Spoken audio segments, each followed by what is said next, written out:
I don't know exactly why I'm recording this. Maybe it's because my doctor said something last month that I keep turning over in my head at night. Or maybe it's because I have this feeling lately, this quiet, low feeling that if I don't say this out loud soon, it's just going to disappear with me. And I don't want it to disappear. My name is Robert Hayes. I'm 73 years old. I live in a house in rural Tennessee that's too big for one person. There's a dog named Earl. He sleeps near the heater. And most evenings, it's just me and Earl and whatever light's left in the sky. I built a construction company over 40 years. Started with a shovel and a borrowed truck. Ended with 200 employees and contracts across 3 states. People in this county called me self-made. They said it like it was the highest compliment a man could receive. I believed them. For a very long time, I believed them. I grew up in Harlan County, Kentucky. Coal country, hard land, hard people. My father worked the mines from the time he was 17. He came home every evening with black dust in the lines of his face, in the creases of his knuckles, in places soap couldn't reach. He never complained. He also never said much of anything else. We weren't a family that talked. We were a family that worked, and I took that into my bones early. That the way you loved someone was by grinding yourself down for them. My father died at 58. He never owned the house we grew up in, never took a vacation, never saw the ocean, and I was 22 years old at his funeral, standing beside his casket, telling myself, that won't be me. I was going to build something, leave something behind. Make sure my kids never had to watch their mother look the way mine did that day. So, I worked. God, I worked. I Metsandra in 1974. She had this laugh. Not loud, not performative, and just real. We got married in a small church. 40 people. She wore her mother's dress. I wore a suit I borrowed from my cousin Ray. I remember standing at that altar thinking, I am the luckiest man in this county. And I meant it. But here's the thing about meaning something in a moment. Meaning it doesn't carry it forward on its own. You have to keep choosing it. Day after day after day. I didn't know that then. I thought love was something you declared once, and then went back to work. Daniel was born in 1975, then Michael in 1973, then our daughter Claire in 1981. I was there for all 3 births, held each of them, felt something crack open in my chest each time. But then Monday would come, and the job site needed me, and there was a deadline. There was always a deadline. Daniel played Little League from the time he was 6. Small kid, skinny, wore his cap slightly crooked. Loved that game more than anything. I made it to maybe 3 games in 5 seasons. 3. I told myself I was doing it for him, that every early morning and every late night was so he could have things I didn't. But the truth, the part I didn't want to look at directly, the work was easier than being home. The job site had rules I understood, problems I knew how to solve. Home had Sandra looking at me with questions I didn't know how to answer.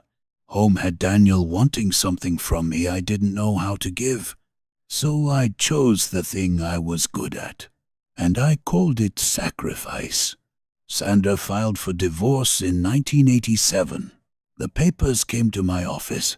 My secretary handed them to me between 2 phone calls. I set them on the corner of my desk, finished both calls, then sat there staring out the window. I wasn't angry. I wasn't even surprised. What I felt, if I'm being honest right now, was relief. And I have never said that to another living person until this moment. Relief, because if she had left, the thing I'd been ignoring for years was no longer something I had to pretend wasn't there. That tells you everything about where I was. Daniel got married in 2003. I flew to Ohio, put on my best suit, sat in the front row, because that's where the father of the groom sits. And when Daniel walked to the altar, the man standing beside him as best man was my brother Roy. Roy, who coached Daniel's little league when I couldn't make the games. Roy, who drove 3 hours to Daniel's college graduation when I had a sight inspection. Roy, who showed up. I sat in that front pew, and I smiled, because what else do you do? But something happened in my chest that day. I don't have a clean word for, not anger, more like a door closing, quietly, firmly, the soft click of understanding something, too late to change it. Roy filled the space I had left empty, because Roy was there, and I wasn't. I called Daniel in 2015. I was 67. He was 40. I had been rehearsing that call for 2 years. And then one night I just picked up the phone. Past 10 o'clock, he answered on the third ring. I said, Daniel, I wasn't there for most of it. I know that. I'm not calling to explain or make excuses. I just need to say I was wrong. There was silence. Long enough I thought the call dropped. Then he said, Dad, I forgave you a long time ago. I've been waiting for you to forgive yourself. I couldn't speak. I just sat in this chair, in this room, holding the phone, looking at the dark yard through the window. We talked for an hour and 40 minutes that night, longer than we'd ever talked in my entire life. He told me things about his childhood I had never known, things that hurt to hear, things I needed to hear. I didn't defend myself once. We're better now, Daniel and me. He calls most Sundays. His youngest, she's 5. She runs straight at me when I visit. Full speed, arms wide open. I don't have words for what that feels like, but I'll tell you this. I never built anything in 40 years of construction that felt like that. Not one thing. My doctor showed me some numbers last month, used some words I'd heard before on television, but hadn't expected to hear about myself. Nothing certain yet. More tests coming. I drove home and sat in the driveway for 20 minutes before going inside. It wasn't fear exactly.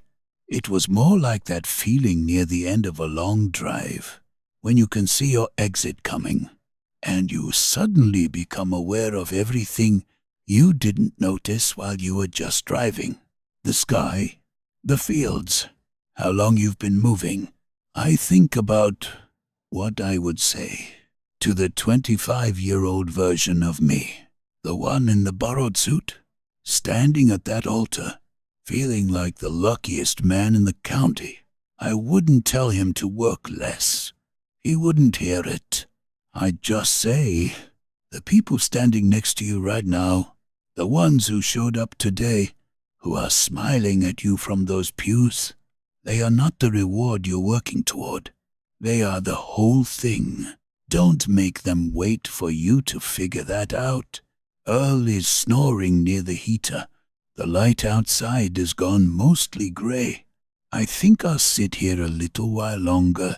If you watch this whole thing, I don't know why you would. It's just an old man in a chair. But if something here sat with you, if something reminded you of someone, or something you've been putting off, just sit with it for a little while. That's all I'm asking. My name is Robert Hayes. I'm 73 years old, and I think I'm finally done pretending. I have more time than I do to say the things that matter. I hope you're not waiting as long as I did. Slow fade. No music. Just quiet. Earl breathes. The lamp glows. Screen slowly darkens. Thank you for watching my story. If you like my story, please drop a comment and like my video. And also don't forget to subscribe my channel. Thank you. Take care. Bye-bye.